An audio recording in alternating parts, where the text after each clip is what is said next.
Bu günə kimi zaman haqqında çox sözlər deyilib. Yəqin ki, bundan sonra da çox sözlər deyiləcək. Zamanın sirri açılsa da, açılmasa da biz həmişə onun axarında axıb gedirik. Qəribədir ki, bəzən zamanın necə gəlib keçdiyini özümüz də bilmirik. Ancaq bəzən də bir anı az qala bir il kimi hiss edirik. Deməli, zaman məfhumu şüurumuzda ətrafımızdakı hərəkətlərə və dəyişikliklərə görə formalaşır. Bir sözlə, biz hərəkətləri və dəyişiklikləri zamanın içində yaşamırıq. Zamanı hərəkətlərə və dəyişikliklərə görə dərk edirik. Buna görə də zaman təkcə saat və ya təqvim deyil. Əgər dünya öz oxu ətrafında fırlanmasaydı, yəqin ki, biz zamanı tamam başqa şeylərə görə müəyyən edərdik. Zaman və şüur. Bəzən bir neçə dəqiqə yuxuladıqdan sonra özümüzü uzun müddət yatmış kimi hiss edirik. Bəzən də bir neçə saat yatıb durduqdan sonra özümüzü cəmi bir neçə dəqiqə yuxulamış kimi dərk edirik. Bir növ ölümlə qardaş olan yuxuda müvəqqəti də olsa şüurumuzu itirdiyimiz üçün artıq heç bir hərəkəti, heç bir dəyişikliyi hiss etmirik. Hətta yuxuda öz hərəkətlərimizdən də, öz dəyişikliklərimizdən də xəbərsiz oluruq. Əslində bu şüurun itməsi ilə bağlı zamansızlığın meydana gəlməsi deməkdir. Deməli, zaman bizimlə və xarici aləmlə bağlı olan səbəblər nəticəsində meydana gəlir və bunun üçün də əsasən iki şərt lazımdır. Birincisi şüur, ikincisi canlı hərəkət və ya canlı dəyişiklik. Müəyyən vaxtlarda, məsələn, səhər günəşin doğmasından uzun müddət sonra oyandıqda və ya axşama yaxın yatıb günəş batandan sonra qalxdıqda ruhumuzu bədbinlik bürüyür. Hətta bu vaxtlarda insanın keçirdiyi hissləri sözlə belə ifadə etmək çətin olur. Bəzən xəyala dalırıq, keçmişi xatırlayır və ya gələcək haqqında düşünürük. Bu vaxtlarda da ətrafımızda baş verən hərəkətləri, dəyişiklikləri hiss etmirik.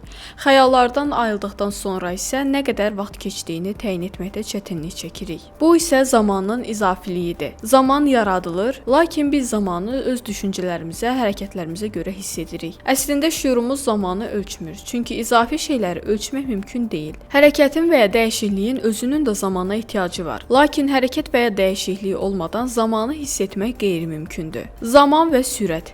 30 yaşından sonra zamanı daha sürətlə ötüb keçdiyini, illərin bir göz qırpımında axıb keçdiyini düşünürük. Çünki həm səviyyəmiz, həm də hadisələrə baxışımız dəyişir. Məşhur Yunan mütəfəkkiri Seneca həyatın qısalığından bəhs edərək deyir: "Çox vaxt itiririk, çünki həyat kifayət qədər uzundur. Çox böyük işlər görmək üçün kifayət qədər vaxt var. Ondan nə qədər çox istifadə etmək isə bizim hünərimizdir." Bəli, bizə bağışlanan həyat qısa deyil, onu qısaldan bizik. Bizə bəxş edilən ömür boş deyil, onu boşaldan bizik. Həyatdan istifadə etməyi bacaranlar üçün həyat uzandıqca uzanır. Bəziləri yavaş hərəkət edir, çox az işi uzun vaxtda görürlər. Bəziləri isə çox sürətlidirlər. Zamanı haradasa saniyələrlə hiss edirlər. Qısa bir zaman kəsiyi onlara uzun bir vaxt kimi gəlir. Bəzən saata, təqvimə baxmaq da ağıllarına gəlmir. Elə biz də zamanın əsl qiymətini belə vaxtlarda dərk edirik. Yenə də Seneca'nın fikirlərinə qayıdaq. Hər birimiz keçmişin cazibəsinə qapılır və hər şeyi gələcəkdən gözləyirik. Sonra da yaşadığımız zamanı itham edərək əzab çəkirik. Bir insanın ağ saçları və ya qırışları onun çox yaşamağından xəbər vermir. Bəzən insan uzun müddət yaşamır, uzun müddət mövcud olur. Əgər dəhşətli fırtına bir insanı limanın girişində atıb tutursa,